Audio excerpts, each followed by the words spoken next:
Este é mais um CD de Reinaldo Leite pela Sociedade Civil Arautos do Kardecismo, que tem como único objetivo a divulgação da doutrina espírita.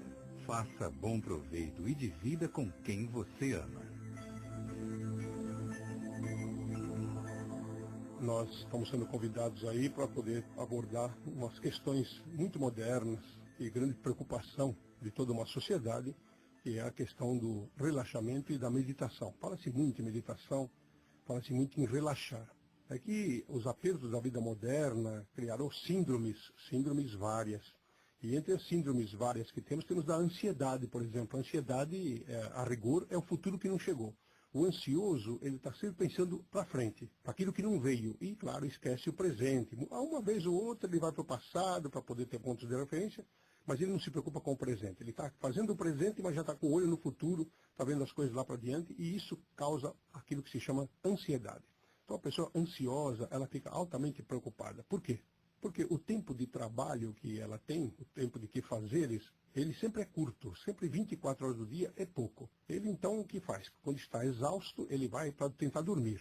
E muita gente padece de insônia. A insônia está dando aí uma epidemia em larga escala. Pouca gente dorme uma noite toda, dorme com aquela tranquilidade necessária. Por quê? Porque, naturalmente, a pessoa tem medo de liberar o inconsciente. E essa não liberação do inconsciente faz com que a pessoa acorde várias vezes por noite, porque ela está profundamente preocupada com os seus quefazeres. Então, ela não dorme sossegada. E quando dorme com tanta preocupação que cria várias doenças. Uma delas que está muito em moda é chamada apneia. A apneia é uma dificuldade respiratória. O ar não consegue passar aí pelo aparelho respiratório com a correção que deveria. E então a pessoa acaba acordando quase que no início de sufocamento. Outras vezes ela não tem apneia, mas tem pesadelos. Por quê? Porque ela entra num campo de tanta preocupação e que os registros subjacentes dela, no subconsciente dela, ou no inconsciente profundo dela, emergem e esses registros trazem imagens. Umas imagens distorcidas, mas profundamente desconfortáveis. Então também a pessoa acorda aí com síndromes. Então tem uma dificuldade muito grande. Por quê? Porque os apelos da vigília, o apelo do estar desperto, acordado, são muitos, é muita exigência. A pessoa já levanta com várias coisas. Ela põe na agenda vários compromissos, 10 compromissos, 12 compromissos, 8 compromissos, 5 compromissos. Que é o que eu fazia também durante muito tempo da minha vida, eu fiz. Quando a coisa começou a apertar, Maria Angélica, que é a nossa mentora espiritual, veio a mim e disse: meu filho, é melhor que tu agendes 2 ou 3 compromissos e os cumpras do que faças 10, 12, não tens condições, tem coisas que a limitação humana despermite o cumprimento. Então, agendar-se, fazer uma programativa de vida, não muito longa, é verdade, porque a desencarnação estará sempre à espreita, mas uma programação de vida é sempre muito importante que a pessoa pudesse fazer. Por que as pessoas têm férias? Qual o motivo que se criou aí a OIT, Organização Internacional do Trabalho, e as leis trabalhistas acabaram criando um fenômeno chamado férias? Por quê? A pessoa tem que entrar de férias. Qual o motivo que se criou isso? Criou porque a pessoa trabalha exacerbadamente, aquelas que trabalham, na verdade. Elas são aquilo que os americanos chamam de workaholic. A pessoa que trabalha em excesso, tudo é o tempo, é o trabalho, é sábado, domingo, de domingo a domingo direto. Então a pessoa desgasta suas energias, ela só pensa no trabalho o tempo todo, e o que ocorre? Ela não tem prazer, nem no trabalho, porque ele esfalfa-se. Logo daí, há poucos meses, a pessoa já está totalmente descompensada emocionalmente e ela vai se desgastando. Em vez de trabalhar o limite das forças, conforme oferece a doutrina espírita que nós professamos, principalmente nas questões 674 e seguintes do Livro dos Espíritos, a pessoa extrapola, porque ela tem condições de extrapolar. Ela tem uma condição de avançar um pouco mais do próprio limite dela. E aí o que acontece? Vem a exaustão. E vindo a exaustão, depois de um período que as organizações humanas resolveram que seria de 12 meses, a pessoa é obrigada a pegar 20, 30 dias de férias. Como se isso pudesse compensar alguma coisa.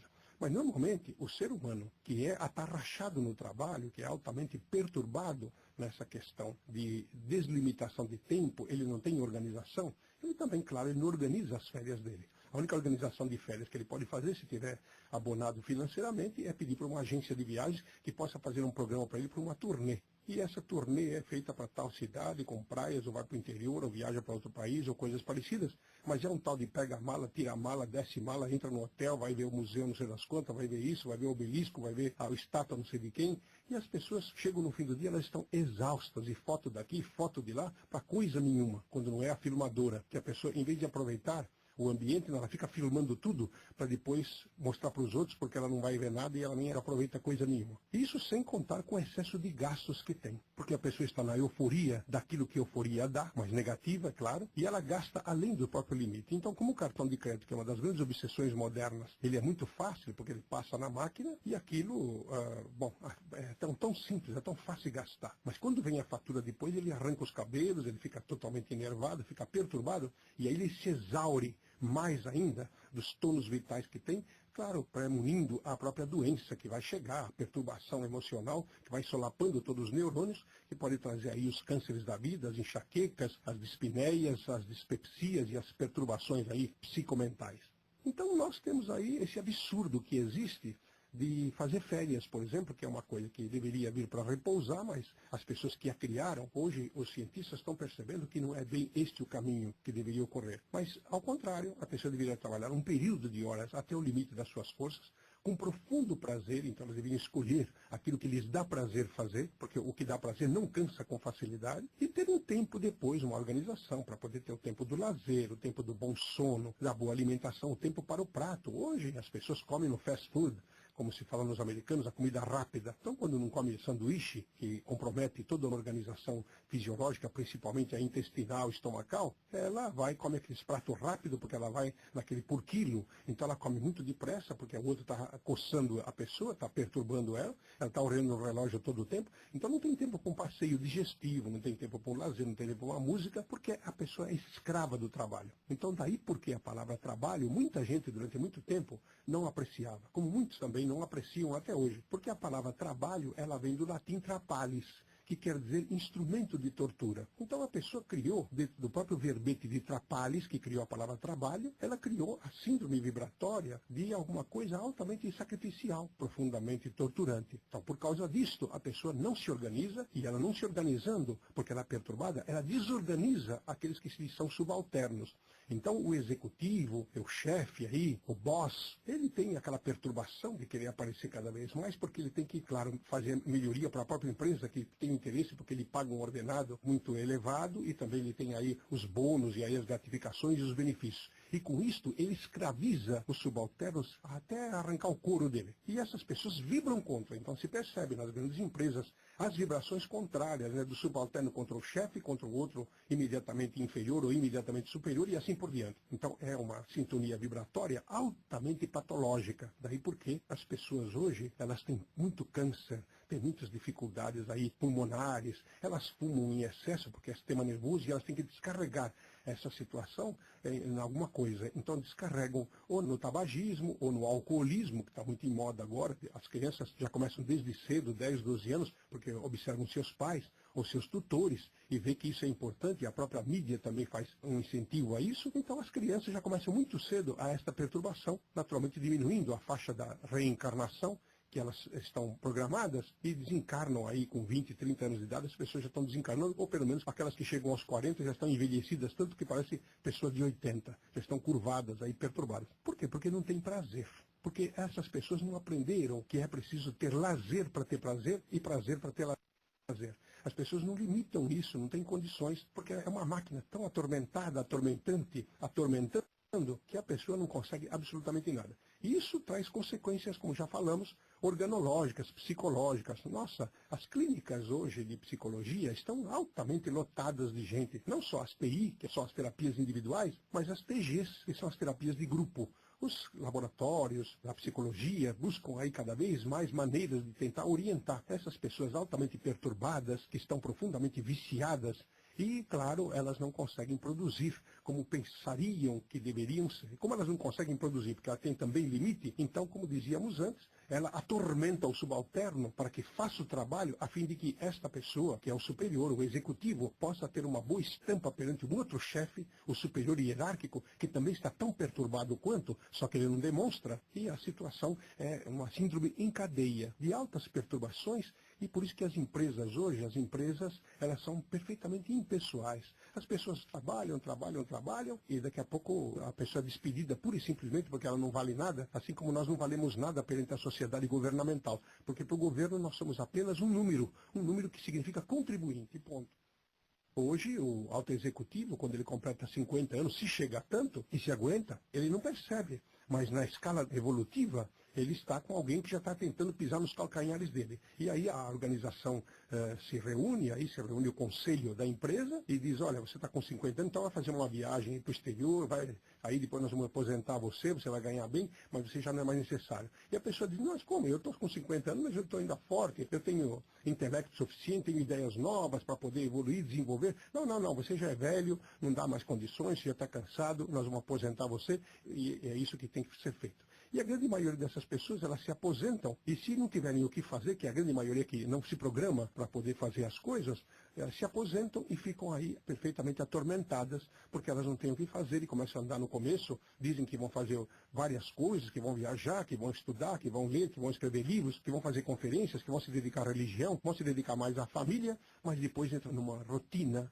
monótona, numa monotonia tão profunda que grande parte dessas pessoas buscam o suicídio. E o suicídio ele pode ser indireto, através da bebida alcoólica que falamos, através do excesso de tabaco, através das perturbações das narcodependências de diversa forma, ou então as saídas pelos distúrbios comportamentais que a pessoa possa ter, de repente ela começa a ter uma vida altamente desregrada no campo da sexualidade, que ela já sabe que não tem tanta potência, e tem dificuldades aí à larga. E essa pessoa que vai fazer tanto plano, que vai fazer tanta coisa, ela não faz nada e fica naturalmente amesendada, repontreada aí todo o tempo, olhando televisão, os olhos estão olhando, mas a mente não está junto, porque ela está preocupada, está voltando no passado, naquele tempo em que ela ajudou a empresa a progrediu muito, mas ela não arrumou uma ocupação adequada, então ela vive num campo de tormento. E muitos, então, não vão para o suicídio indireto, mas vão para o suicídio direto. Então tomam veneno, ou se matam, se dão tiros, e às vezes muitas dessas pessoas estão perturbadas, que nem deixam uma carta para dizer quais são as motivações pelas quais ela tomou essa deliberação.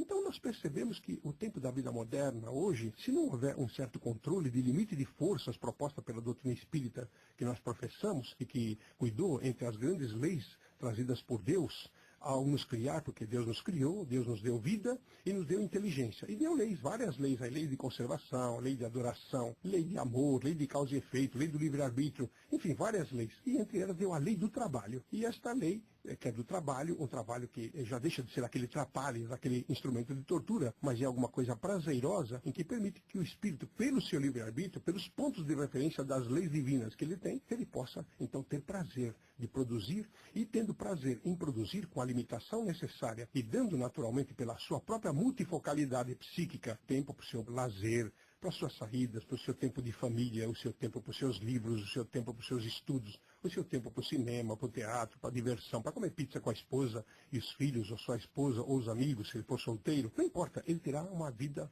prazerosa. Por quê? Porque ele sabe organizar-se, ele aprende a organizar-se.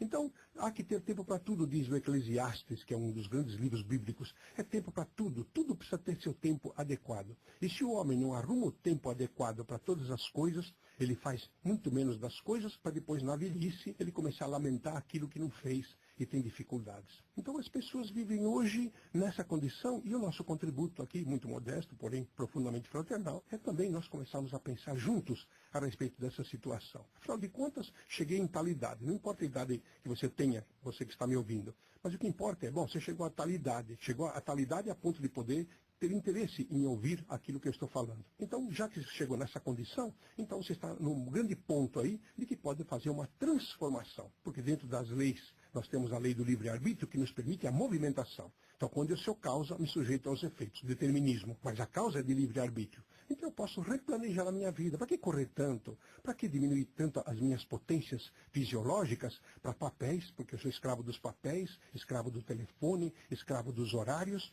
e tudo mais. Por quê? Porque eu não organizo. Não que eu tenha que prescindir destas coisas, porque são coisas da vida moderna, que eu tenho necessidade delas. Mas como utilizá-las? Veja o problema da internet hoje. A internet agora virou uma internet mania. As pessoas ficam viciadas. Tem gente que está doente em laboratório psiquiátrico e psicológico fazendo tratamento porque viciou na internet. Vicia tanto que, além daquilo que precisa ser comunicado, porque criou-se esse correio eletrônico para ser as coisas muito mais rápidas, e as pessoas atravessam noites inteiras, de dias inteiros, para não fazer outra coisa, a não ser ficar fuçando a vida dos outros, ficar vendo coisas que não têm a menor necessidade, e fica fazendo até sexolatria através da telinha aí do computador, com uma perturbação de alta profundidade. São pessoas que necessitam de terapia psicológica, de orientação. Por quê? Porque não são donas de si mesmas. Elas são escravas de alguém ou de alguma coisa. Elas não conseguem mandar-se, elas não conseguem ordenar-se, elas não conseguem dizer não na medida da necessidade, como não conseguem dizer sim quando há necessidade. Então ela mistura uma coisa com outra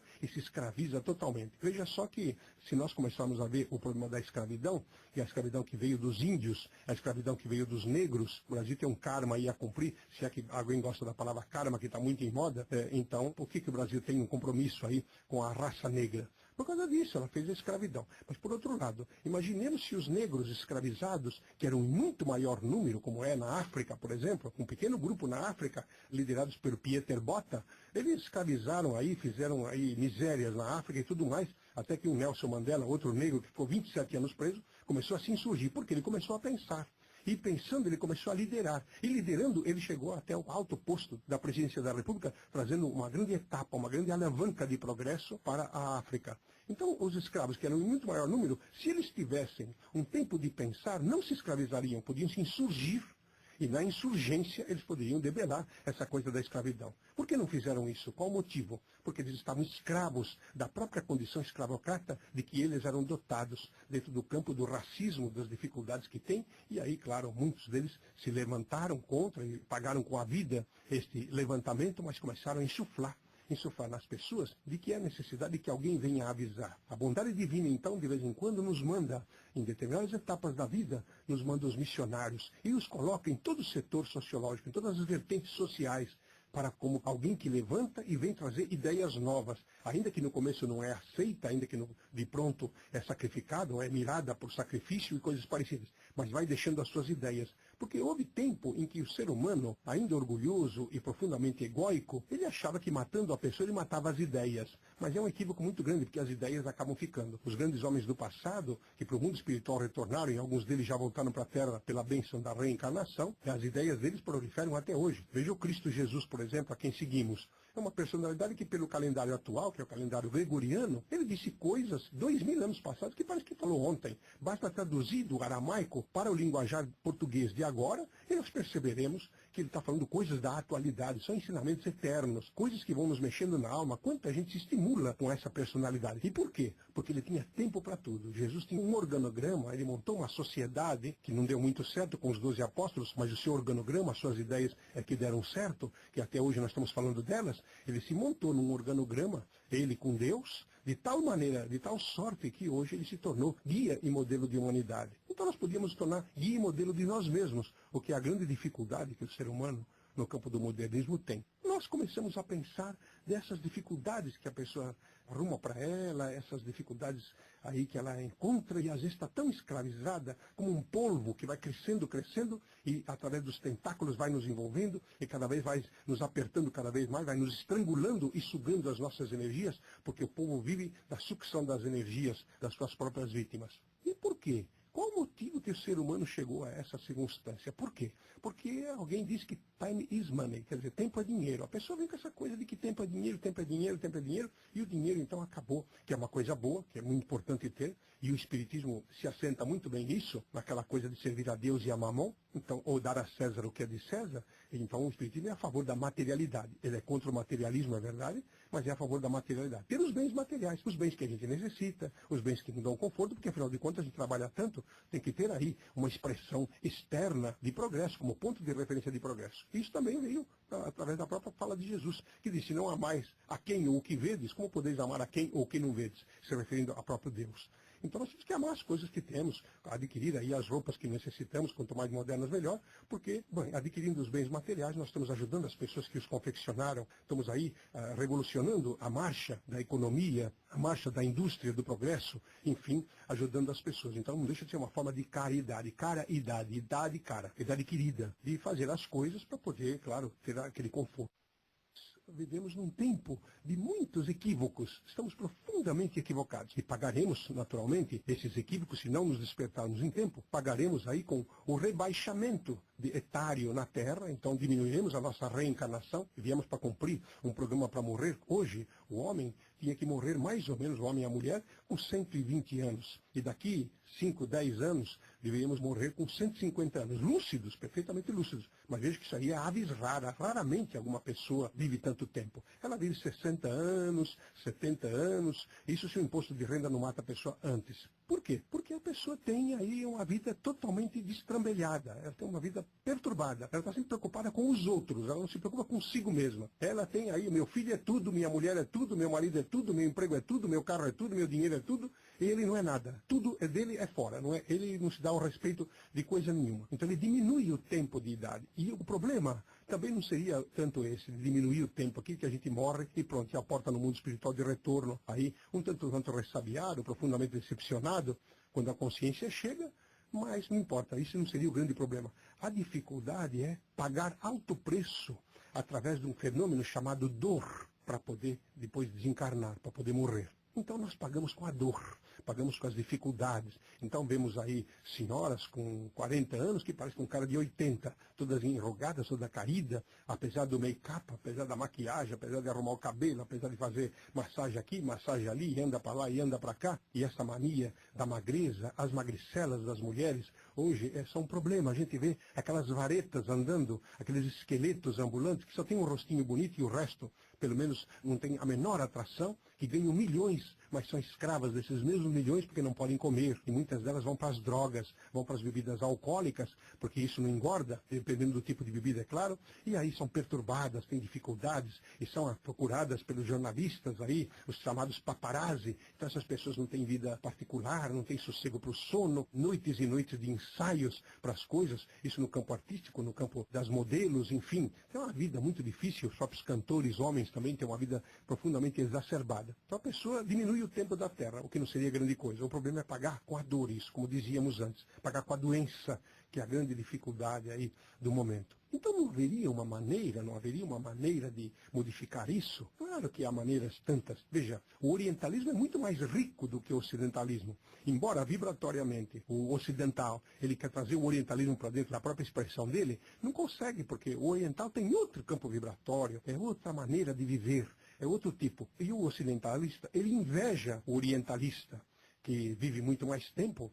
Por quê? Porque ele pouco faz, ele pouco se preocupa com o seu mundo de relação, a não ser, claro, até um certo limite. Então tem aí os chamados gurus, que seriam os guias espirituais, os mentores, está muito na moda a palavra mentor, encarnado. Então essas pessoas seriam os guias de um pequeno grupo, e lá na Índia, por exemplo, eles formam ashrams, que são aquelas casas próprias para poder dar cursos e tal. Mas nem eles não suportaram ficar apenas naquilo, porque acabaram entrando numa rotina. E o que tem feito os gurus aí, da atualidade indiana principalmente, já desde muito tempo, desde a década de 30, para não dizer talvez até antes, e começaram a ir para os Estados Unidos. E nos Estados Unidos começaram a dar aqueles cursos do orientalismo que eles aprenderam desde criança, que se prepararam aí para serem gurus e tudo mais. E grande parte deles também acabou morrendo mais cedo, com dificuldade e com dores atrozes, porque se viciaram, caíram no cigarro, caíram no uísque, na bebida alcoólica, nas perturbações da grande urbe, e o time is money é de lá, então tiveram grande dificuldade e muitos deles morreram lá. Grandes gurus aí, que poderiam citar vários nomes que vocês podem perceber aí, ler no templo aí na imprensa,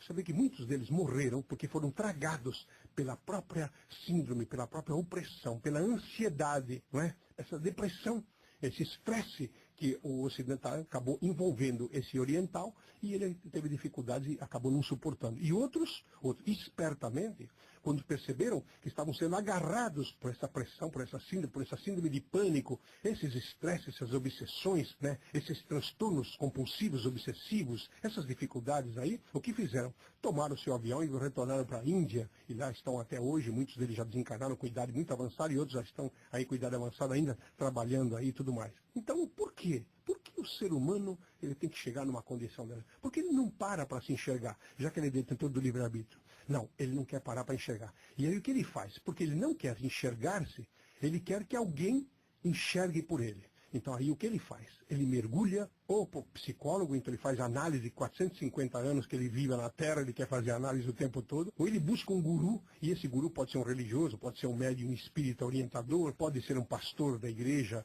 de uma das igrejas aí, das mais de 3.000 ramificações protestantes, ele vai buscar os sacerdotes das igrejas que tem aí, enfim, ele vai buscar alguém que diga a ele, e se ele se afinar, se ele tiver aquela empatia, então pronto, ele se escraviza aquela personalidade, e às vezes ingressando naquela religião, ele fica fanático. O fanático, que é uma personalidade perfeitamente intrometida na vida alheia, profundamente radical, e não raras vezes ela é desrespeitosa, porque o fanático é como uma taxinha no meio do salão da festa em sapato novo, atormentando, e a gente não pode tirar o sapato no meio do salão, porque tem que dançar a valsa ou coisa parecida. Então nós percebemos que o ser humano ele está buscando fora aquilo que deveria encontrar dentro, porque todo mundo está procurando Deus fora. Todo mundo procura Deus nas estrelas, procura Deus nas galáxias, procura Deus nos templos, nas igrejas, nas confrarias, nos centros espíritas, enfim, nos tattvas esotéricos e coisa parecida. Quando Deus, dizia Blaise Pascal, o grande matemático, Deus está emboscado em nós. Ele está dentro de nós, porque nós somos a essência dele. Ele nos criou a imagem e semelhança espiritual dele. Não física, é claro que Deus não é físico, mas é espiritual. E essa chama em cocriação, bem um ponto bem menor, infinitesimal perante a grandeza divina, mas não importa, tem a chama, está dentro de nós. Nós somos a essência. Por isso que Jesus dizia, vós sois deuses. E a pessoa está procurando fora soluções, spas, para poder emagrecer, para poder fazer aqueles regimes estupidificados na limitação absurda e repentina, e quando o corpo da pessoa está viciado, o psiquismo dela está viciado naquela condição, e é cortado imediatamente e de modo duro, intenso, e a pessoa sai de lá, sai mais magra assim, mas sai profundamente com os olhos esgazeados, dá um sorrisinho amarelo de tipo vencedor, mas é um vencedor forçado que sabe que é aquela vitória de Pirro, em que o célebre personagem aí da mitologia antiga, ele ganha a guerra, mas também não leva a nada, porque ele acaba matando todo mundo, então ele ganha a terra para quê? Para nada, para coisa nenhuma, porque não tem ninguém lá para poder adubar a terra, não tem ninguém para trazer o progresso, não tem ninguém para organizar nem nada, só está ele sozinho. Então nós começamos aí a verificar que as pessoas precisam de alguma saída.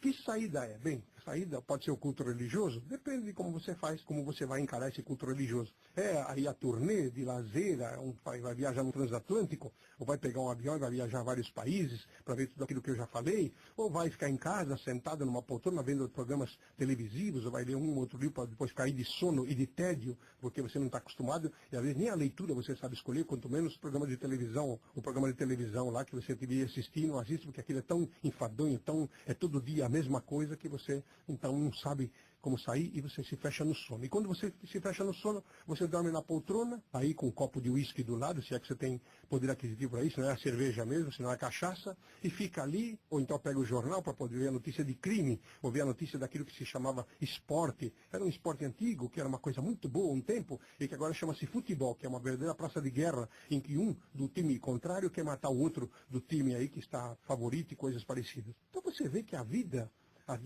precisa fazer uma mudança. Você deve fazer uma transformação. É uma necessidade de você mudar. Proposta espírita. O espiritismo veio para poder educar. Ele é profundamente educador. Educador que vem de educare, que quer dizer conduzir. Então o espiritismo não resolve o problema de ninguém. Se você pretende conhecer espiritismo, ou já conhece espiritismo, se você está no espiritismo e pensa que esse espiritismo vai te trazer alguma coisa para resolver teus problemas, que são teus, e que compete a você resolver segundo o uso da tua razão, você está equivocado. Melhor você mudar de campo, vai buscar outro tipo de filosofia, de ciência ou de moral religiosa, porque o espiritismo não faz isso. Mas ele é profundamente consolador.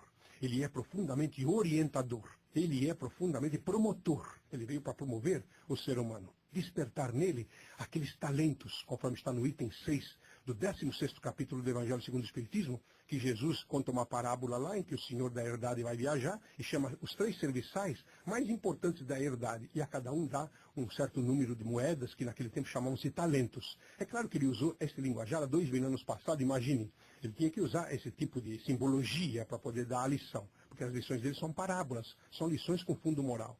E transformemos esses talentos nos talentos de agora, os talentos que você tem psíquico e tudo mais. Então o Espiritismo ele tenta despertar esses talentos em você, com que você encontre esses talentos dentro de você e faça uma transformação. Mas como é que você vai encontrar esses talentos? Vai encontrar no laboratório do psicólogo, na clínica do psicólogo, no consultório? E se o psicólogo não é religioso? Se ele não sabe nada de talento? Se ele não compreende talento dessa forma? E se ele é ateu? Ou se ele é de uma religião e ele é preconceituoso com aquela religião e não aceita qualquer outra forma de pensar? É aquilo e ele está arraigado. Porque os psicólogos também têm a mente, aí nem todo psicólogo tem a mente aberta. Eu sempre digo, e às vezes algumas pessoas não entendem muito bem o que eu digo, mas eu digo que todo psicólogo, quando sai da faculdade, ele precisa, primeira coisa, ele precisa ter o primeiro cliente dele, que é ele mesmo. Ele precisa fazer terapia com ele mesmo, para experimentar se isso é uma coisa boa, para depois poder transmitir aos outros. Ocorre o inverso, na grande maioria. Claro que há exceções, é verdade. Mas a grande maioria dos psicólogos que saem da universidade, ele olha a humanidade em volta, ao alcance da vista dele, e do intelecto, da perceptibilidade racional, e diz assim, olha, aqui todo mundo é louco, todo mundo é perturbado, todo mundo está com desequilíbrio, com distúrbio, com distonia, e com descompensações, e eu estou aqui para poder resolver o problema dessas pessoas. E acaba não resolvendo coisa nenhuma, porque se ele for limitado, ele fica naquilo. Se ele é só behaviorista, a psicanálise freudiana não serve de jeito nenhum, não dá condições. Mas se ele for behaviorista e for psicanalítico, o humanismo para ele não entra muito, porque isso aí é coisa da religião, é coisa... Não, isso aí entra no campo da sensibilidade, que é coisa da paranormalidade, é coisa da parapsicologia, é coisa da metapsíquica, é da metafísica, que ele não entende nada, então não vai. Mas se ele for esses três, ele for behaviorista, que é a ciência do comportamento, ele for psicanalista, seguindo Freud, for humanista aí com e tal, ele não aceita a transpessoalidade, que é a quarta força da modernidade, que chega às raias do espírito. Ele não aceita isso, porque isso é uma coisa transcendental, é coisa da fantasia, é coisa, sabe, é coisas aí que não dá muito certo, que são tabu para ele. Então, sendo tabu, isso aí é fantasia que o ser humano criou, isso é coisa dos antigos, é coisa dos velhos lá, então não dá. E aí, claro, tem problemas, tem dificuldades. Então, o ser, coitado, o consulente, ele que vai buscar lá fora, vai buscar com um técnico, que ele acha que é um técnico, que mais ou menos ele se afinou depois de consultar não sei quantos, e aí ele, bom, então não dá certo. Ele percebe que isso aí, depois de tanto tempo, ele despendeu uma soma mais ou menos vultosa, porque ele tinha para despender, mas não está contente, o resultado não veio. Então o que ele faz? Ele mergulha na religião. Então ele vai numa das religiões, encontra aí algum pastor que também é limitado, que também não tem universalismo na vida, que só a religião dele equivale, porque se fizer isso vai para o inferno, se fizer tal coisa vai para o céu, e tal, e aquela coisa, e de repente ele começa a despertar e vê que também isso aí não dá certo, não dá lá muito certo. O que ele faz? Ele vai para a igreja. Aí tem ritualística, tem aquela coisa, e falam e com amedrontamento, aí falam do demônio, falam mais tempo do diabo do que falam de Deus. Então todo o tempo o diabo parece que é uma pessoa mais importante do que Deus. E aí ele começa, com o tempo, se entusiasma, que acha que ele agora vai a mulher, vai os filhos, vai a sogra, vai a família, vai os amigos, mas também não resolve coisa nenhuma, porque ele chega num certo tempo e ele vê que ele está com tédio, porque ele não foi tocado na alma interna, ele foi tocado na alma externa, nas sensações. Ele não entrou nos sentimentos, ele ainda não chegou naquela condição dos sentimentos. E assim quando ele vai para o centro espírita, ele vai para o centro espírita porque um amigo falou, porque alguém indicou, porque alguém falou maravilhas, porque um fenômeno aconteceu, porque houve lá uma perfume, porque houve uma materialização, porque houve uma cura extraordinária, porque houve isso, houve aquilo, e ele enganado, coitado, ele vai para o centro espírita e de repente ele não vê nada. Ou quando vê muita mistificação, vê muita mentira, ou vê muita enrolação, e aí ele fala, meu Deus, mas isso aqui que é a saída, que é o compromisso, então pronto, ele se afasta e muitas vezes vai para o inferno emocional, vai com as dificuldades. E aí, dentro dessas saídas, aonde ele vai buscar mais saídas? Bem, opina um, opina outro, cada um dá o seu parecer, porque ele não resolveu ter opinião própria. Ele não resolveu fazer uma pesquisa para saber o que é bom para ele, porque é uma individualidade. O próprio Jesus disse, preferi a porta estreita da vida e preferi rejeitar a porta larga da perdição. E ele não, ele está na porta larga da perdição, ele está todo mundo lá e dando palpite, os sofomaníacos da vida estão lhe dando todas as orientações e ele não está atento para aquela coisa da individualidade. A gente precisa conhecer as coisas pela gente. Eu sei porque sei, e ponto. Ele não chega nisso, então ele vai ouvir opinião. Então opina um, opina aqui, opina lá. Olha, você está aí, você está macumbado, você está com problema, você está com magia. Você teve uma namorada não sei o quê, ou você teve um colega de trabalho que fez tal coisa, ou você teve não sei o quê, aconteceu tal coisa quando você era criança, você caiu da escada. Bom, cada um inventa uma moda e de repente, rara pessoa que foi criança na vida não caiu de algum lugar, não quebrou a cabeça, ou não teve uma namorada ou um namorado que saiu de briga, porque a vida é constante experiência, ou uma professora, ou um professor com quem eu me desavim, ou com algum colega que era muito meu amigo e depois ficou inimigo, ou quem não passa por umas coisas dessas? Bem, aí então o que acontece? A pessoa lá, que é sofomaníaca, que quer salvar a tua alma, o que ele faz? Bom, aí indica cartomante, aí você vai na cartomante. Então dizem que as cartomantes sempre dizem que as cartas não mentem jamais. As cartas podem não mentir jamais, mas as cartomantes mentem e mentem muito desbragadamente.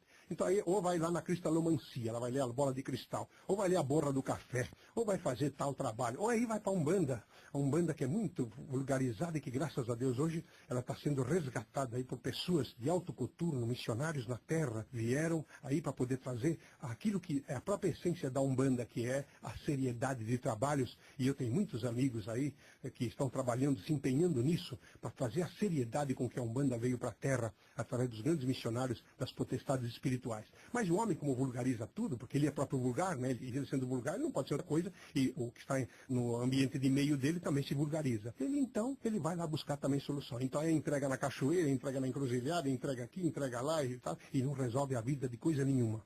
Então as pessoas começam a perceber, e você ou a pessoa que está procurando lá, ela percebe que, bom, isso tudo não vale nada, então não valeu, gastei dinheiro, gastei coisa, fiz tempo, passei noites em claro, porque os trabalhos de muito terreno de humana, que também devia ter um limite de horário, porque o ser humano tinha que ter limite, e devia ser um campo respeitoso, não, ele não tem hora para começar, mas hoje começa 8, 9, 10 horas da noite e termina 3, 4 horas da manhã, e a pessoa tem que trabalhar no dia seguinte, e eu não sei para que tudo isso, né? Porque não é pelo muito falar, não é pelo muito se proclinar, não é muito pelo ajoelhar, não é muito por fazer nada externo que Deus vai atender ou deixar de atender. Então as pessoas começam a se decepcionar.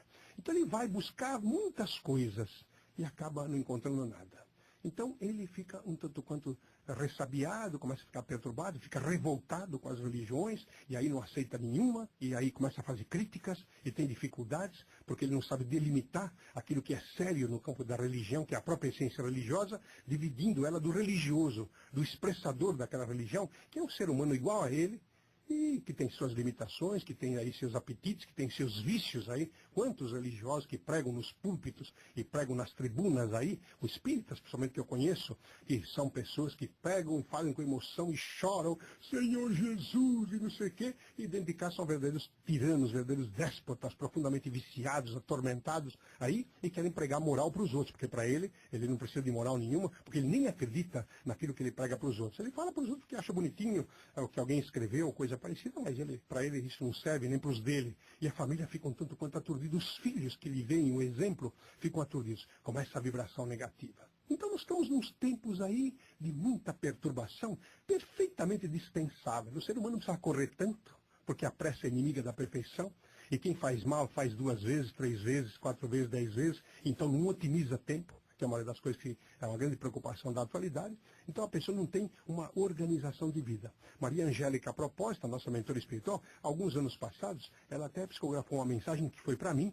Naturalmente eu, sem vergonhadamente, publiquei para os outros, coloquei aí num jornal e num livro, chama-se Organiza-te. E ela fala do dia, ela tem uma maneira poética de escrever, e acaba me dizendo exatamente aquilo que hoje, tantos anos passados, eu comecei a entender e estou tentando equacionar a minha vida. Uma pena que nessa quadra da existência, em que a idade está avançada e a doença está comigo, eu poderia perfeitamente estar dispensado disso, um pouco mais remoçado, é verdade, e agora precisa correr para poder tentar recuperar o tempo perdido.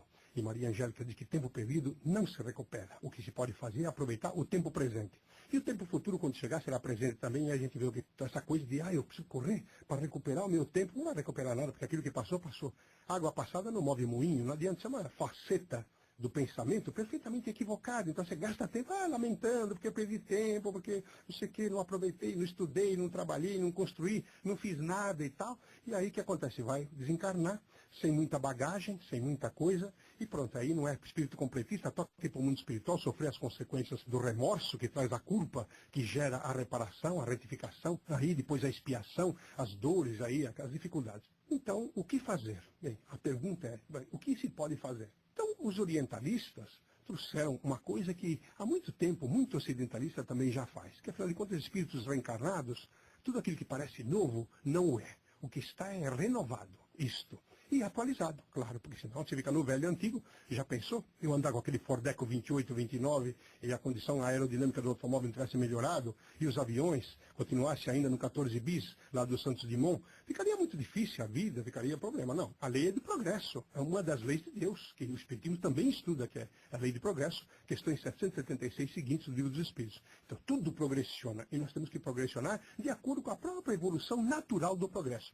Mas o que fazemos? Queremos progredir mais do que a própria cadência do progresso. Adoecemos, nos perturbamos, temos dificuldades, sofremos. Para quê? Para que sofrer desta maneira? Para quê?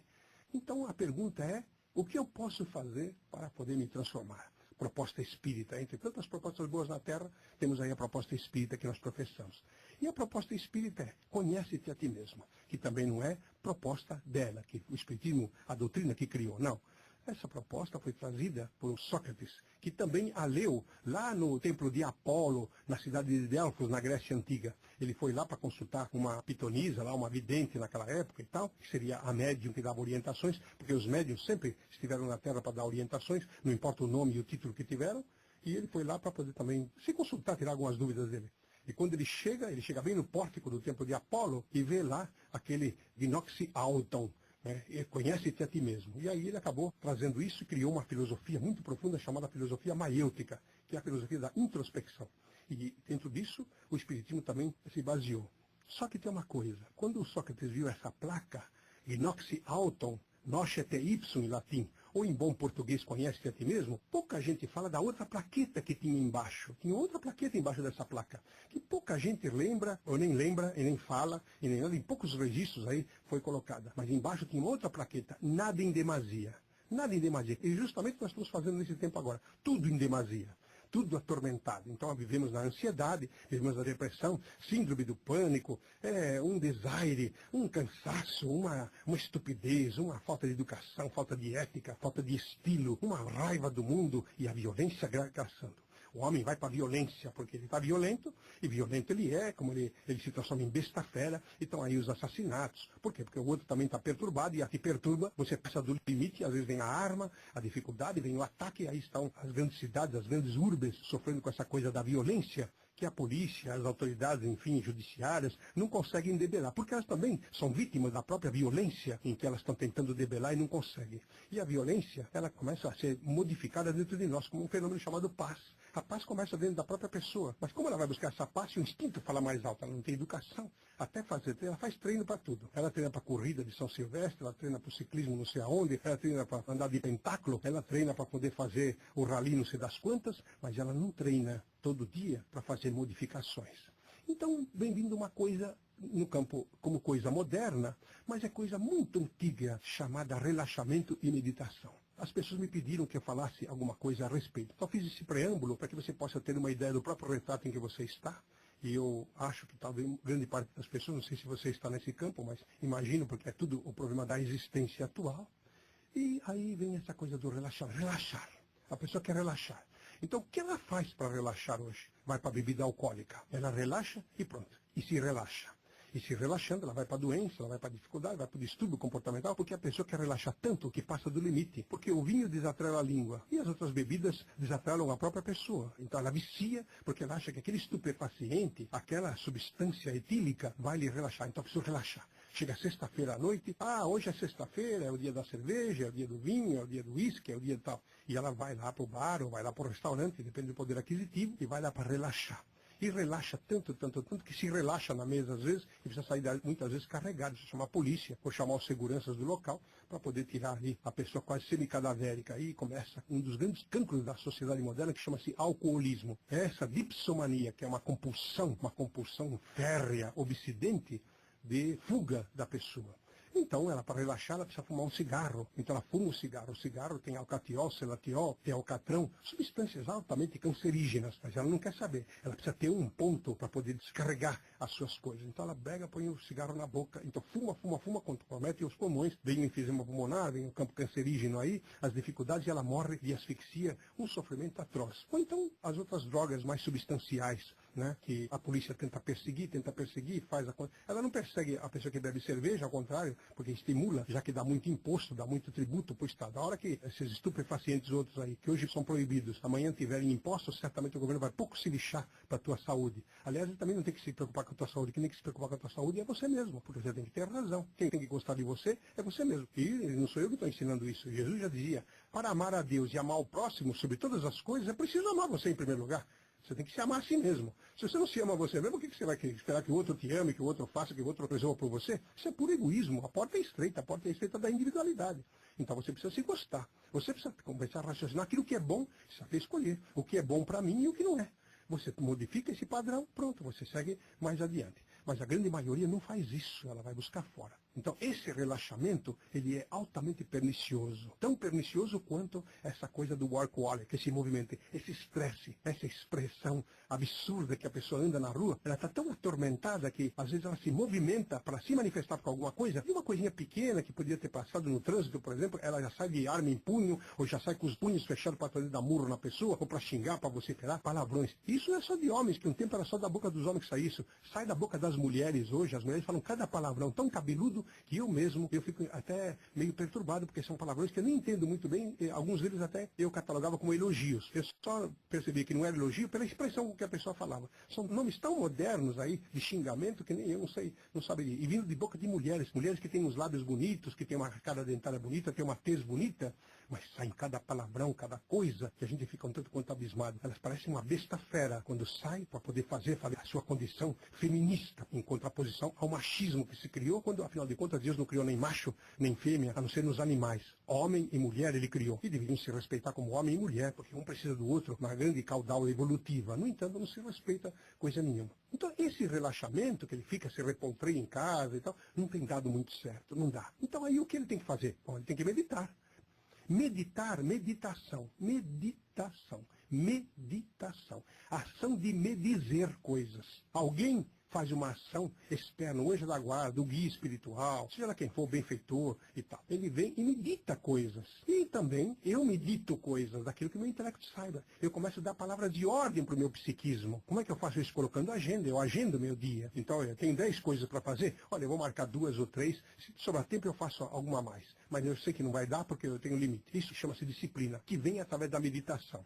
Ah, eu vou relaxar. Então, você medita que tem necessidade de relaxar. Você dá palavras de ordem. Então, o que você faz? Você arruma um tempo para se organizar. Um tempo para poder entrar horário certo no seu local de trabalho. Meu horário é 9 horas da manhã. Meu horário é às 8 horas da manhã. Então você vai fazer suas abluções matinais, você vai escolher a roupa adequada para colocar no dia. Você tem um tempo próprio. Você vai ligar o rádio de manhã quando acorda, já vai ligar em alguma música e tal, para poder, como que agradecer o dia. E depois da oração, é verdade que isso não precisa nem falar, que oração é agradecer a Deus por poder ter aberto os olhos. Aberto os olhos aqui, porque muita gente abre os olhos do lado de lá e nem sabe. Um problema aí, uma apneia noturna, pode levar à desencarnação sem que a pessoa perceba. Muita gente morre de apneia e nem sabe. Então, você organiza seu dia e você então começa a meditar. Medita na escolha e tudo mais. Então você vai ter um horário certo de entrar no escritório, ou no seu local de trabalho, ou na indústria, ou enfim, vai pegar o seu trabalho. Você tem um horário próprio para pegar. Inventar uma coisa chamada relógio, você controla isso, controla. E vai se arrumando para poder chegar aqui. Quando chegar a hora de almoçar, é hora de almoçar, você para.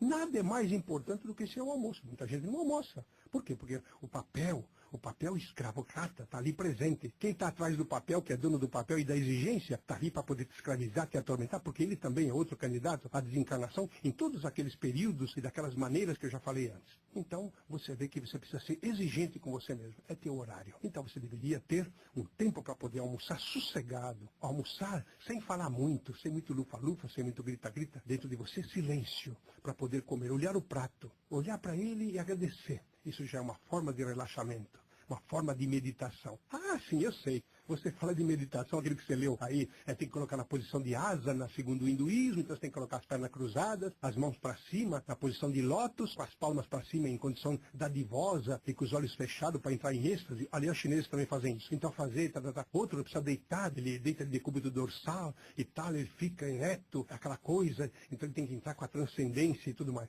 Isso aí me lembra uma coisa muito interessante, até mais ou menos hilária, que havia um sujeito, um asceta, que era um guru, e ele então entrou nessa posição aí, chamada posição de lótus, que é a chamada asana, que quer dizer posição da yoga. Yoga quer dizer união, é a doutrina da união, a pessoa se unir com o todo e o todo com a pessoa. Pois bem, ele entra na posição de asana, e ele está naquela posição, e isso vem vindo um rato. E esse rato vem e se aproxima do pé dele, que está cruzado, e aí ele começa a roer a sandália dele. E o asceta, sem abrir os olhos, e quase que sem sair do êxtase na totalidade, é claro, no campo de despertamento, ele dá um movimento brusco com o pé e joga o rato distante. O rato volta teimosamente e começa a roer a sandália dele. Então ele faz outro movimento, chuta o rato, vai mais distante ainda, porque o movimento é mais brusco ainda, mais violento, mas o rato teimosamente volta e começa a roer. Então o asceta acorda, como que se não tivesse desperto, olha para o rato e diz, rato. Você não percebe, você não tem capacidade de perceber que eu estou fazendo uma união com Deus e você está me atrapalhando? E o rato vira para ele e diz, Mas como é que é possível você estar em união com Deus? Você não consegue se unir nem comigo, quanto mais com Deus. Então fica o ensinamento de que a pessoa acha que tem que fazer ato externo e se preocupa muito com esse externo para poder fazer meditação. Não, para mim, pelo menos, a meditação ela é alguma coisa que você pode fazer constantemente. No silêncio da meditação você pode fazer constantemente. Você está no carro, você pode meditar. Você está no trânsito parado, em vez de xingar porque o trânsito está parado, mas o trânsito está parado porque ele está congestionado. E você também é um dos contribuintes do congestionamento. Se tivesse com o carro em casa, não tivesse carro, não estava congestionado o trânsito. Então você não pode xingar os outros que tiveram a mesma mentalização sua. Então você critica que o trânsito está lá, que estão te atrapalhando, e fala, você também está atrapalhando os outros que também têm a mesma pressa que você. Então é uma bobagem. Então o trânsito, ele está congestionado porque tem muito carro e pouca rua, e as poucas ruas que tem, os engenheiros que também têm grandes meditações aí, grandes ideias brilhantes, então eles fecham ruas para abrir outras, e aí fazem uma confusão danada, e são os grandes confusionistas aí do trânsito. E os policiais que só sabem estar com o talão na mão, porque eles não são policiais para poder organizar trânsito, eles são faturistas, eles são tiradores de notas. Você pode ver que está lá sempre com o talão na mão para poder anotar sua chapa, porque ele tem que fazer dinheiro para o erário do Estado. Ele está pouco se lixando se o trânsito está com problema, não está, organizar e dar uma ajuda, não, isso ele não está preocupado. Ele está preocupado de tirar o talão do bolso e ficar fazendo notas aí das pessoas que estão assim ou assado, segundo as posturas que o próprio homem acaba inventando. Então, o que fazer? Meditar. É a melhor coisa que você vai meditar. Coloca aí um CD de relaxamento, de meditação no teu carro, ou liga uma música, movimento padrão. Mas antes disso, eu estava falando do restaurante. Então você está no restaurante ou está na sua casa almoçando. Então pede para que se mantenha silêncio dentro de casa. Eu admiro os protestantes. Grande parte dos protestantes, não todos, mas grande parte dos protestantes, eles fazem oração antes de comer. Os católicos também, na minha casa se fazia oração, quando eu era garoto se fazia muita oração e tudo mais. Nós não sabemos, os chineses têm uma ramificação chinesa que não admite diálogo na mesa. A mesa é para comer, você olha para o prato o tempo todo. E ele, cada bocado que ele vai ingerindo, ele agradece a divindade, porque sabe que aquele alimento ele vai se transformar em vitaminas, em proteínas, e vai lhe dar todo o sustentáculo necessário, saudável, para poder prosseguir aí a sua jornada e coisa parecida. Então, nós temos que aprender que meditação não é só deitar num lugar escuro, botar uma musiquinha de fundo, um silêncio total, para poder meditar aí ou coisa parecida. Não, você pode meditar nesses locais, é verdade, mas pode também meditar em outros locais, no dia a dia. Ah, mas como é que eu faço? Não se distraia. Fique atento. Isso também não é lição minha, é do Cristo. Eu sigo o Cristo, que para mim é um grande psicólogo da humanidade, e ele dizia, vigiai-vos e orai por vós para não cairdes em tentação. Anotado por Mateus. Então, quando a pessoa fala vigiar e orai, ele está falando certo, porque muita gente fala orai e vigiar, orai e vigiar. Não tem de orar e vigiar, não. Você primeiro tem que vigiar. Primeiro que você tem que meditar. Que bom, eu vou fazer o quê? Para depois você fazer, o cantor vai cantar a música, ele faz o ensaio primeiro, pô. Quando o orador vai falar, ele prepara o tema do que ele vai falar, e coisa, o discurso e coisa parecida. Então, tudo tem que ter um preparo, tudo tem que ter um pré-paro. Parar antes, antes, parar, preparo. Você para antes, bom, o que eu vou fazer? Vou organizar, fazer um organograma. Vou fazer isso, vou fazer aquilo, vou cantar dessa maneira, vou cantar disso, nesse tom, vou tentar aqui, vou tentar ali, vou mudar o sorvejo e coisa parecida. No discurso, vou suprimir isso, vou acrescentar isso, me veio uma ideia tal, e assim por diante. Quando você vai fazer a apresentação, você fez um pré-paro, você parou antes para poder... Na meditação é a mesma coisa, para poder fazer um relaxamento. Então você medita. E as pessoas pensam que meditar é só meditar em Deus. Ora, Jesus fala no Evangelho, já falei hoje aqui, vou falar de novo. Se não há mais a quem ou o que vedes, como podeis amar a quem ou o que não vedes? Que se refere a Deus. Você quer ir para Deus. Você pode saber que Deus é. Deus é aquele velho que todo mundo desenhou, ele é moço, ele está de terno, está de calça jeans, está de tênis. Do que ele está? Você não sabe, não tem condição, porque você tem muito pouco ponto de referência espiritual. Daí porque Jesus disse, eu sou caminho, eu sou verdade e eu sou vida. E ninguém chegará ao Pai senão por mim. Porque ele sabia quem era o Pai, ele já conhecia. E ele disse, para você chegar lá, eu sou o guia de vocês. Eu vou levar você, mas vocês têm que chegar a mim. Vocês têm que encontrar comigo em tal lugar. Em tal lugar, no campo da transcendência. Então nós temos que chegar em Jesus. E já é tão difícil, pelo menos para mim, é muito difícil chegar em Jesus. Tenho lutado aí ao longo de mais de 40 anos de doutrina espírita, de tarefas espirituais, aí de educação, e tenho encontrado muita dificuldade. Vejo que nessa encarnação eu estou me aproximando cada vez mais, mas ainda a distância ainda é muito longa e larga, tendo em vista a minha incipiência. Não a boa vontade de Cristo, não de jeito nenhum, mas a minha incipiência é que vai encurtando, mas ainda a passo tardo, a passo tartarugal. para mim chegar nesse Cristo. Mas estou chegando, estou conversando a respeito comigo mesmo e faço muita meditação. Então, quando você medita nas coisas do dia a dia, medita na sua mulher, nos problemas que ela possa ter, medita no seu marido, com as dificuldades, se vale a pena seguir com o casamento ou não, ou modificar o padrão, modificar qualquer coisa, ou em relação aos filhos, ou em relação ao colega de trabalho, em relação ao superior, em relação à empresa, em relação a você mesmo, feito o estudo, o quanto você pode, o que você tem que fazer para contribuir, para dar um pouco mais, isso é meditação. E você, quando medita, parece que de repente as ideias brotam. É interessante. Você tente fazer isso. Pode ser não na primeira vez, na segunda, na terceira, não sei quando, mas começam a vir as ideias novas. E essas ideias novas é estudada na doutrina espírita como inspiração ou intuição, que é uma coisa que pouca gente usa. Todo mundo tem, mas pouca gente usa. Acho que só médium que tem, só profeta, só... Não. Ideias luminosas, elas vêm. Por quê? Porque nós temos aí no Espiritismo, temos uma obra chamada O Livro dos Espíritos. E esse Livro dos Espíritos é a obra basilar da doutrina. Através dela saem todos os demais volumes do Espiritismo, que são mais 4 volumes, e depois mais 12 volumes de Revista Espírita, e fora as obras esparsas. Então, esta obra basilar, ela é que nos dá toda uma conotação para a gente poder perceber-se no trabalho que estamos fazendo, conosco próprio. Então você começa a perceber que a ideia luminosa começa a vir. E ela vem da onde? Bom, Allan Kardec perguntou aos espíritos, e a intervenção dos espíritos desencarnados. Se os espíritos existiam, o que é o espírito, né? Questão 23, é o princípio inteligente do universo. E se esses princípios inteligentes do universo, eles também, depois de mortos, eles se comunicam, sobrevivem, e se eles podem se comunicar, não podem, se eles são imortais mesmo, se não são, aquela coisa.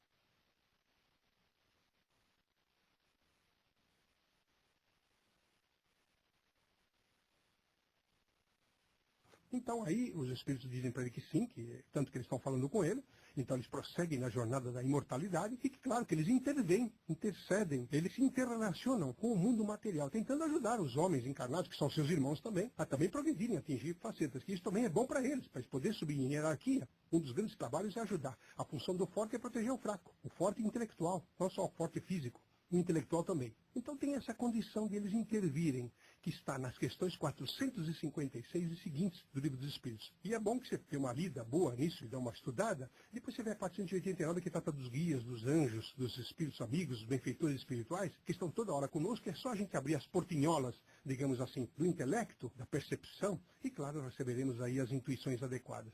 Então, na meditação, que é uma forma de oração, orar vem de os ores, quer dizer, falar. Botar para fora. Daí o exame oral. A palavra vem da oralidade, idade da oração, idade do falar. Então você faz a oração, que é uma forma de meditar. Então você medita sobre aquilo que te incomoda, ou dos teus planos aí, do que você pretende fazer dentro do próprio presente, começando no presente. Não faça plano para o futuro e, quando o futuro chegar eu faço. Não faça isso. Faça planos no presente para repercutir no futuro. Um campo de melhoria. Você vai se admirar. Que você começa a relaxar quando vem a intuição. Vem a solução, já sei o que eu vou fazer. E quando você diz já sei o que eu vou fazer, às vezes você nem percebe, e dá até um sorrisinho. Você dá um sorriso como que contente com você mesmo. Você está satisfeito com você, de ter tido essa ideia luminosa. Às vezes a ideia nem foi sua, foi de uma entidade na sua faixa, ou algumas entidades, alguns espíritos afins, amigos aí, que vieram intuir. Mas eles se fecham na sua própria condição aí de invisibilidade e dão toda uma possibilidade de você ter essa intuição adequada. Então é muito interessante essa condição. Você acha o caminho. Então a meditação, quando ela chega no apogeu, que ela chega no seu ponto crucial, você relaxa. Este relaxamento poderia ser mais a miúde, mais a miúde. Não, daqui a pouco você está outra vez no báratro da vida, para as ondas sinuosas e altas, cada vez maiores e cada vez mais afogueantes, você está no campo da tua vida. Então nós temos uma proposta para você fazer uma meditação. Medita, se diz coisas, começa desde cedo. Fala com teus botões. Antigamente os antigos falavam, olha, está falando com os seus botões. Muito interessante. Você fala com você mesmo. Então, você tem uma condição de poder fazer uma transformação. Você começa a se movimentar. E quando você chega no apogeu dessa meditação, você se sente importante, porque você é para Deus, para os espíritos superiores, para o próprio Cristo, Maomé, Buda, Krishna, Ramakrishna, Foí, Zoroastro, Lao Tse, o grande homem que você quiser, a grande mulher, a grande sacerdotisa que você quiser. Você é importante, você está na Terra, você é criação divina. Se você não fosse importante, Deus não te criava. Por que ele ia criar uma coisa que não servia para nada? Não, Se ele criou, o motivo tem. E o motivo é que você encontre em você mesmo a importância que ele te deu. Então nós temos essa questão do relaxamento. Aí você vai perguntar, bom, e aí, o que eu tenho que fazer além do mais? Eu não sei fazer isso, não sei meditar no carro, eu não sei meditar quando tem pessoas em volta, eu não sei ficar alheio, porque tem muita gente que fica distraída, fica alheia. Então a pessoa, ela não sabe fazer isso, ela precisa ficar sozinha. Se você é dessas pessoas que precisa ficar sozinha, então vai para tua casa, ou vai para o teu consultório, ou vai para o teu escritório, vai para um lugar que lá, ou vai, aonde for, até no banheiro, não importa. Fique só, se você tem necessidade. Feche as portas, cerre as cortinas, entra num campo de penumbra, tem gente que precisa da penumbra. Uns podem meditar com a luz acesa, com barulho de música e tal. Raros. A maioria se distrai. Outros precisam cerrar os olhos e entrar naquela asana, naquela posição, naquele tipo quase estático. Então você faça isso. Eu não vou te dizer ficar sentado, com a perna cruzada, com o braço cruzado, porque tem gente que é contra. Diz que quando cruza os braços e cruza as pernas, está fechando o circuito, está fechando energia. Então, veja, cada um tem uma opinião a respeito. Então, eu acho que o que importa é o espírito, não interessa a posição em que você possa se encontrar. Se você estiver deitado, estiver pelado, estiver vestido, importa que você esteja confortável. Confortavelmente sentado, confortavelmente deitado, confortavelmente vestido, não importa. E você cerra os olhos se você precisa. E você começa a entrar num campo vibratório que você cria, é claro, através da meditação. Por exemplo, você pode dizer que é luz. O Dr. Bezerra de Menezes, o Dr. Adolfo Bezerra de Menezes Cavalcante, o grande missionário aí, ele dizia que nós somos lucigênitos, gerados da luz. Então, como nós somos luz, em essência energética, então você pode dizer, eu sou luz, eu vou brilhar cada vez mais, porque tem luz opaca, luz que quase apagadinha, uma luz um pouquinho mais forte, um pouco, e tem as luzes resplandecentes. Você pode resplandecer para você. Não importa se os outros acham que você está resplandecendo ou não, isso não interessa nada. O que importa é que você se dê esse valor, se dê essa condição de amor. Então você relaxa, e faz isso à noite, quando vai deitar-se. Pode fazer pela manhã, tem alguns que gostam.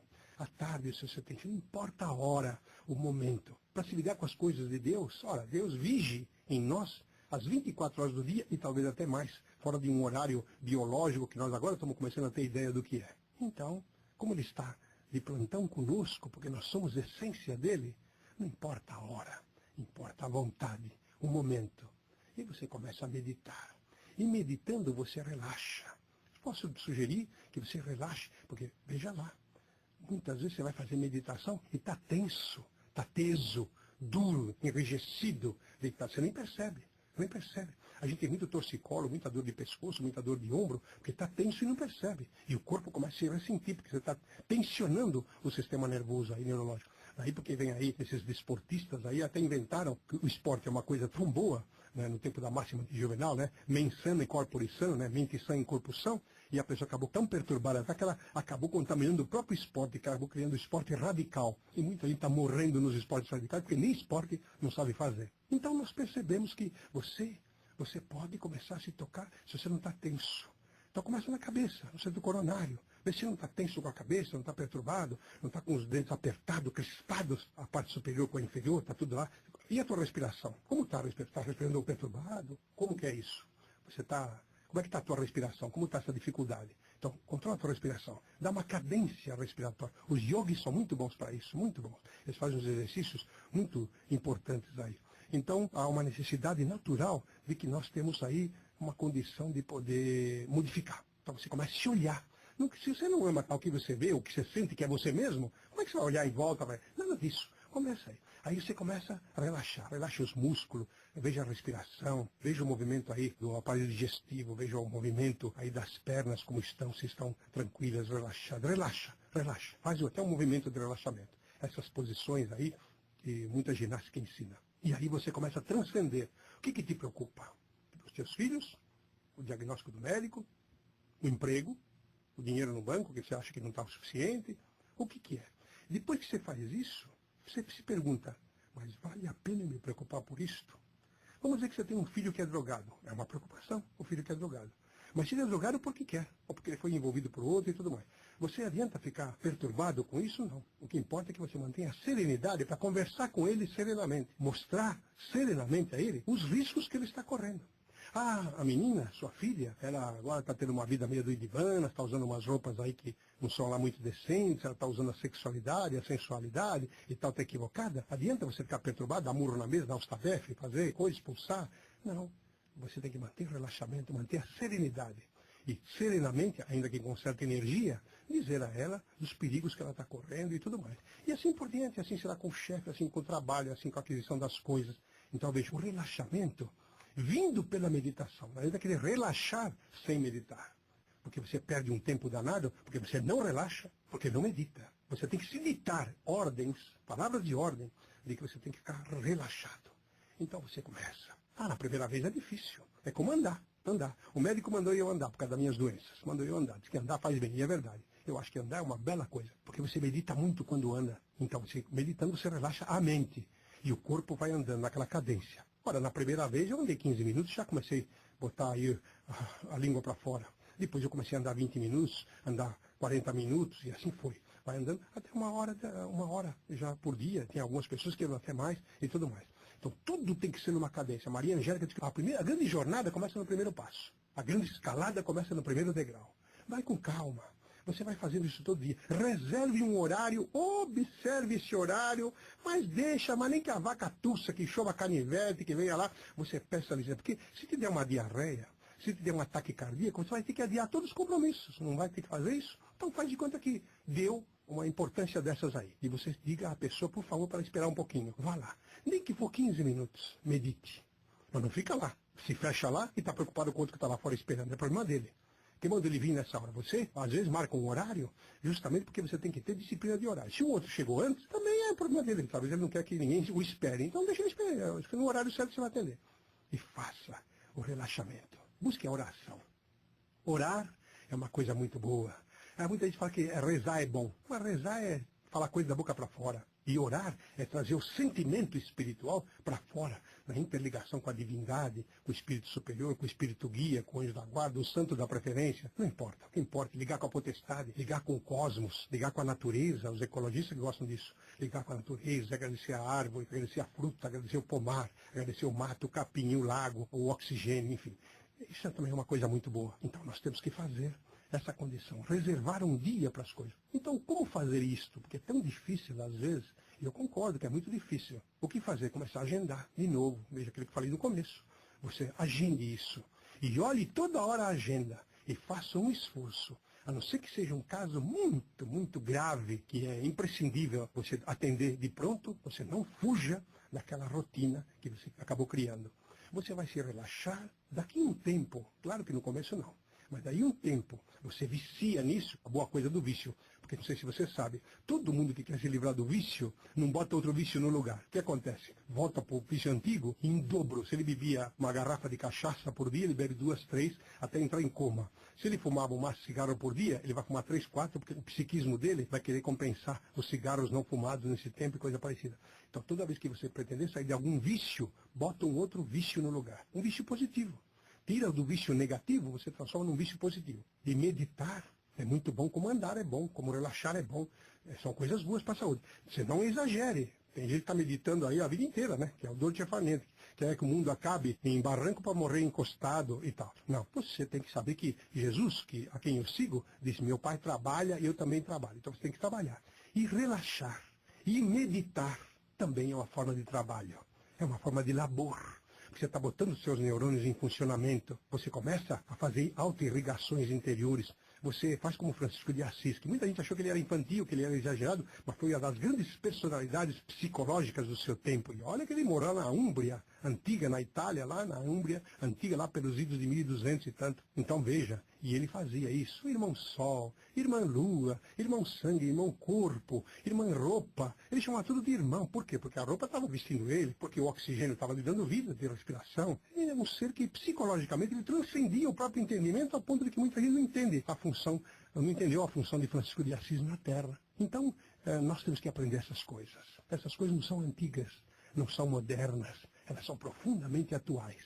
Então você começa a ter uma ideia a respeito do que fazer para você mesmo. Você não espera que eu faça o bem para você. Não espere. Você não espera que o outro faça, que a tua mulher faça bem para você, ou que o teu marido faça, ou que teus filhos te reconheçam, ou que o superior te reconheça, o teu trabalho, o teu esforço, nada. Você se reconheça. Se os outros reconhecerem, é problema deles. Eles nunca vão te reconhecer como você deve se reconhecer. Nunca. Então você tem que se reconhecer como ser da criatura divina. Você é a essência do universo. Você é princípio inteligente desse universo. Universo, versão do uni, que é Deus. Então você é a essência dele. Você então relaxa, você fica bem.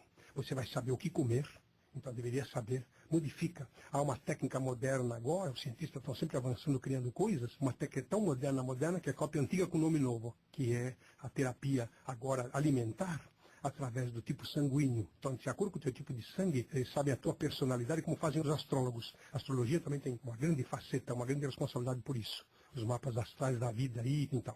Essas pessoas, o próprio hinduísmo faz isso, o próprio chinês, a cultura chinesa faz, e várias outras culturas aí no mundo fazem isso. Então, pelo tipo sanguíneo hoje, pelo teu tipo de sangue, você tem uma descrição da tua personalidade, das tuas tendências e aquilo que você precisa comer para te fazer bem. Então, aquilo que faz muito bem, aquilo que faz um bem mais ou menos, aquilo que é um neutro, não é bom nem mal, você pode comer ou não, e aquilo que te faz mal profundamente. Você vai ficar abismado de ver que talvez o teu tipo sanguíneo, sendo diferente da tua mulher, ou do teu marido, ou do teu filho, ele tem uma dieta completamente diferenciada. Você fala, meu Deus, mas eu tenho dinheiro para comprar o feijão e arroz e tudo mais.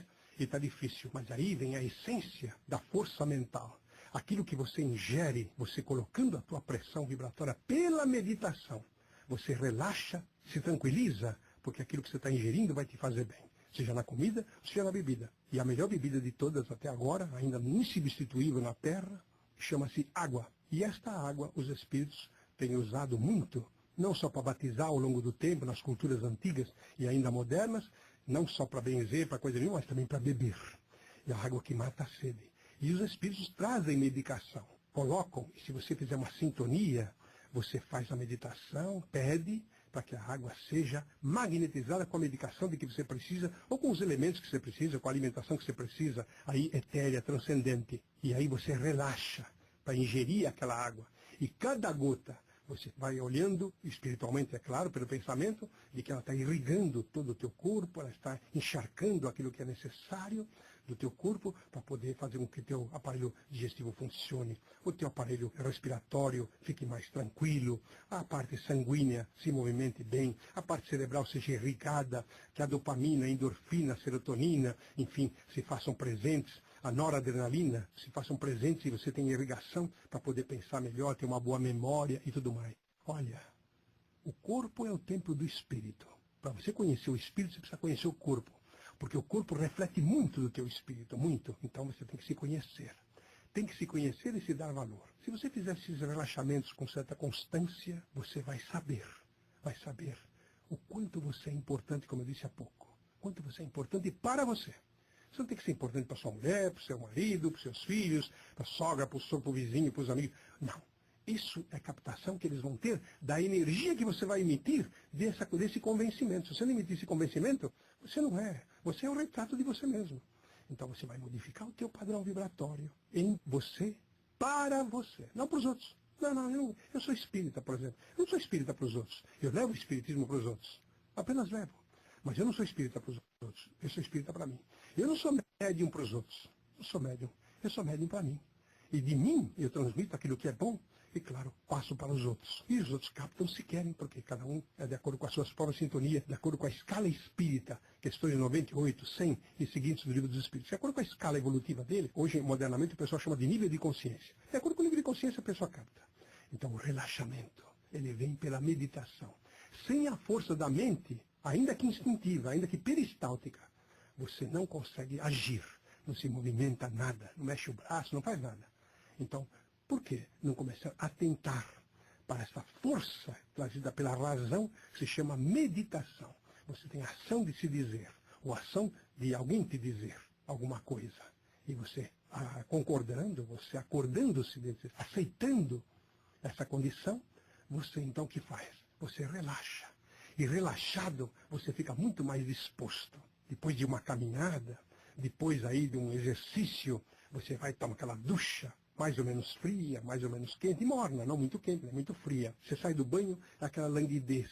você dá uma deitada, vem até um soninho gostoso, você tem sonhos premonitivos, inspirativos, coisas, você levanta e produz mais. Olha aqui, não é trabalhando 10, 12, 15 horas, como eu fiz durante muito tempo da minha vida, que a gente pode ser produtivo. A gente faz figura, porque tudo tem um limite de forças. Você passa do limite, você faz figura lá, mas a produtividade cai. Hoje você tem que ter tempo ao repouso, tempo à alimentação. Esse negócio de almoço de 1 hora não dá certo. Não dá. Não permita a escravização, porque a tua saúde vale mais do que os milhões que você for ganhar. Não vale nada. Porque tudo que você ganhar, você vai dar para o médico, para os hospitais, para os remédios. Desse no mínimo 2 horas. Porque você pode almoçar em 15, 20 minutos, meia hora. Com calma, paciente, pensando, um bom diálogo, uma boa música. E depois você tem 1 hora e meia para andar.